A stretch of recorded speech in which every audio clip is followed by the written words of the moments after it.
this is my third video in this location. The wind is getting worse, so I hope you guys will be able to hear me. And today I want to talk about bulimia. The reason why I want to bring it up today is because I saw a cartoon based on true story of a girl who was dumped by her ex-boyfriend because he left her for someone skinnier.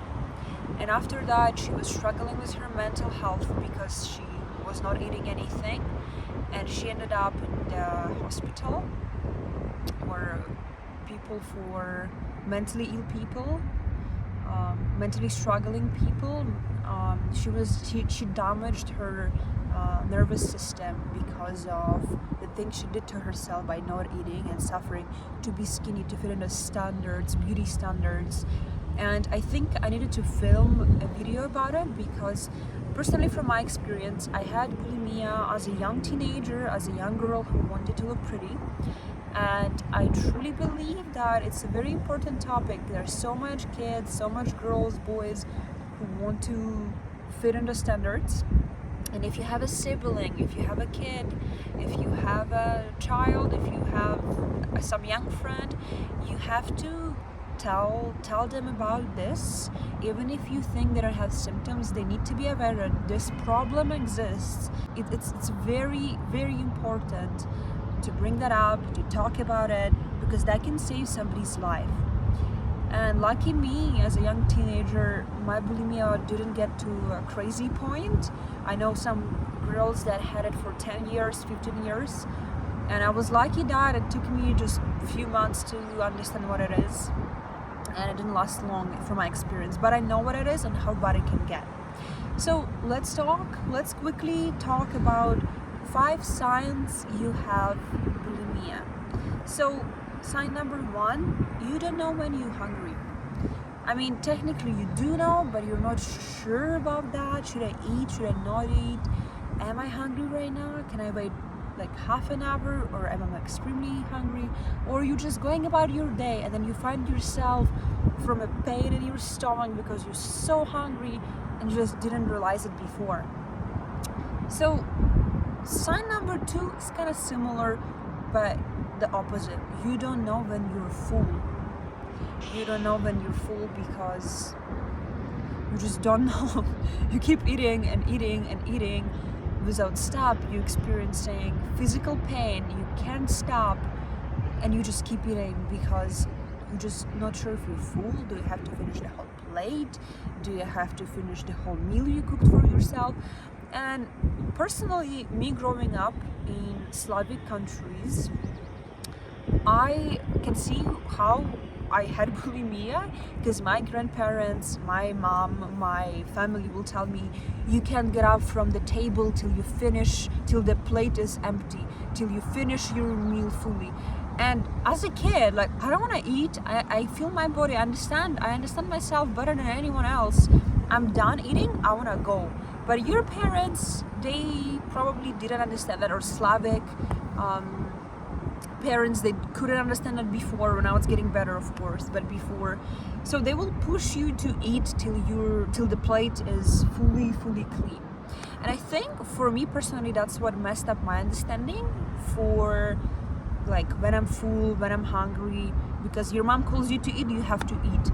You don't want to eat, well, you have to finish a whole meal, otherwise you won't be able to get up from the table. Or your friends, your family members will tell you, hey, well, I cooked this, please try this. Well, a little bit, please try this. I was putting so much effort in making this for you, and because of that guilt, you end up eating it. So then, as an adult, as a teenager, you grow up and these lines of being hungry, being full, they're not there. They're just so messed up because of how you were growing up. And I'm sure there is a lot of other reasons why you might not feel or understand when you're hungry, when you're full. But that's personally from my experience as a young girl. I wasn't able to see those things or understand those things. And right now I'm able to connect why and how it happened. But at that time, I was just feeling like I probably don't know much about myself, my body, or when I'm hungry. Or I probably thought it was normal at that time. Well, thing number 3 is having guilt for eating something. You ate something extra, you ate, I don't know, a couple more spoons of extra rice, you feel guilty for it. You ate 2 apples instead of 1 apple, you feel guilty. You bought a chocolate for yourself once a week, once a year, once in a while, you ate the whole chocolate yourself, you feel guilty about it. Having guilt of eating anything, it could be whatever, it could be even a drink, it could be anything that makes you count the calories, basically makes you feel guilty. It could be anything.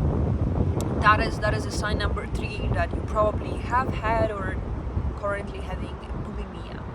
So sign number 4 is very related to that, having guilt, and after having guilt you're trying to torture yourself with training, running, going on walks, starving yourself, trying to lose that weight that you gained by eating something you shouldn't allow yourself to eat. So this is the sign number 4. And the sign number 5, the pretty obvious one, is when you eat. I will connect all of this to you. When you eat too much food, you eat extra food, you feel guilty because you couldn't understand when you felt full. And then afterwards you torture yourself and then you go throw up whatever you ate. Throwing up is a pretty obvious sign that you have bulimia, because when you throw up you damage your health extremely, and for not a big reason, just because you want to look skinny or you feel guilty, you feel scared that you just got fat. Throwing up is a very extreme thing to do, and a lot of young girls in their teenage years do that, and it's such a terrible addiction. I know women who doing it for 15 years since they were 13, 14. Right now they're closer to their 30s and they're crying and they cannot stop. They just cannot get rid of that habit, and that's a real torture. That is very terrible to have to experience that. This is very, very bad. This is very, very not healthy for your body. So this is top 5 signs that your friend or someone in your circle has bulimia. If you see that they have it, you have to help them. You have to at least address it, because maybe they don't know what it is. Maybe they're not aware of it, and maybe they're just, maybe they're insecure and they don't have that love and confidence in themselves, and maybe they just need a little help from a friend to tell them, hey, you're enough already, your look is enough, you don't have to do anything. You want to be better? Okay, have a nice diet, have a lot of protein, have a lot of salads, fruits, dark chocolate, but take care of yourself. And I want to talk about what to do next. What to do next when you see all of this in you, when you see you have bulimia, how to fix it, how to heal it, and what to do about it.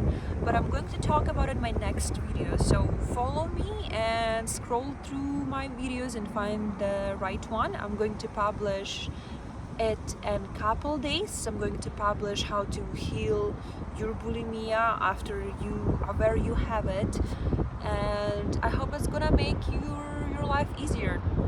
Since you're watching this video, it's probably going to be very useful or helpful for you to know how to heal it in yourself or how to help others. Yeah, I hope it's not going to rain, because I'm today on my bike and I really don't want to get soaked in the rain on my way